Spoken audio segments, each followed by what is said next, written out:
Hey guys, welcome back. Today I'm going to show you how to create this tagine. So to start, you'll need a wooden knife tool, your rib, a sponge, a needle tool, calipers, and clay.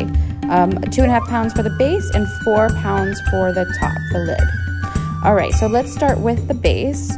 We're going to do your normal centering by coning up and pushing down until you get your piece centered, and then I recommend creating a low disc for opening up your bowl. You don't want to start high and pull out low. That's just going to be extra work on you. So to create this low this base, I want like a low bowl, so I kind of pull it out like I would a plate and then compress in, and then I'll pull up the walls to the height that I want them. It is imperative that you compress when making this shape of a bowl or a plate, because it will crack. Now here you can see I am creating the flange for my lid to sit on. I just used the end of my wooden knife tool, but you can use anything with a sharp edge, like a squared off edge.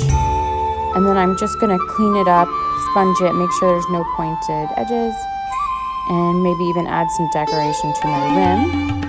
I found in doing this, I kind of messed up my flange and I pulled it out, and I tried fixing it up with the chamois, but that didn't work, so now I gotta fix it. And a great way to fix it is using your needle tool and holding it steady and just cutting it straight down. So as I'm doing this, I'm not moving the needle tool, I'm letting the wheel do the work, and I'm cutting straight down into my flange to create that edge so that it's not all wobbly and sharp. And then I'll go back and fix it up with my chamois and a sponge. And I added, if any water gets in there, you need to remove the water with a sponge. So I suggest every time you pull or make something new, go back and compress with your sponge, remove any water and compress it. Here I'm using the end of my my wooden knife tool to just create a sharper edge, and I'm going to measure this to make sure the lid fits inside my piece. I want to make sure I measure as soon as I'm done throwing, while my clay is still wet. You don't want to measure after your piece is sat for a while, because it's continually shrinking. So measure it, put it off to the side so you don't bump it, and change the shape of it, the size, and then clean up your pot and remove it from your bat, and go ahead and set it to the side. Alright, now I've centered this 4 pounds of clay, and I want to make sure it's tall and skinny instead of flat, because then it will save me some time with pulling the walls up. I don't have to pull as much up. So we are going to make the lid. This is actually, we're making an inverted triangle. So the part that sits on that gallery of the base is going to be the top where it's open. So I suggest making a cylinder first. Don't try pulling out your walls to get them into that triangle cone shape.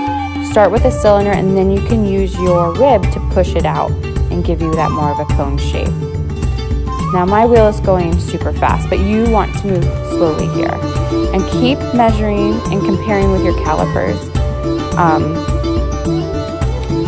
If you don't want to go too far out and lose too much of your clay, because it's going to be harder to bring it back in, but also you don't want to be too short, because then if it doesn't fit your calipers, it will look funny sitting on your base. So continue to pull out. Now you might not be able to, you can't see this here. I've left the bottom of this clay right here is solid. I'm actually going to cut out a knob from that. So once your piece has set up, trim your base, and then to trim your top, I tap to and move slowly to get to center. But however you are used to centering, go ahead and do that. And then now we're going to start shaping our lid. And I want like a triangle shape. So for me, the easiest way to move a lot of clay is actually chop it off. And I'm using my needle tool. I'm pressing down, I'm holding it still, I'm going bit by bit until I get all the way through. I'll cut it off, and then I remove that clay. And I'm going to continue to do that till I can remove quite a bit. And then I'll start shaping with my trimming tool. So about to where you see that bottom line is where it's open inside, and all that rest of that clay on top is solid. You do not want to fire that much solid clay, so you really have to remove quite a bit. So as your clay is setting up and drying, the outside might feel like it's ready to trim and the inside will still be wet. That's what you want for this piece. You don't want it to be hard because it will be difficult to trim, or I'm sorry, to make the handle or knob that sits on top of the tagine. I'm actually going to be adding water and throwing my knob without adding more clay. And you'll see that in a second as I remove more of this clay.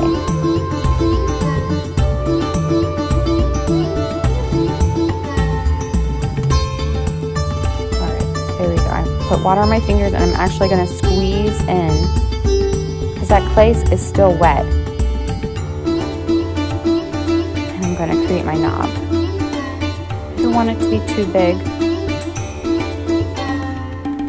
So I'll continue to shape it until I get what I like.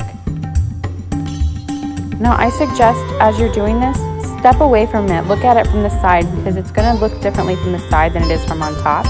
And I would have preferred, had I taken the time to look at it, to have more of a sharper straight edge or side to my lid. I've kind of got this like more bell shaped, which is fine.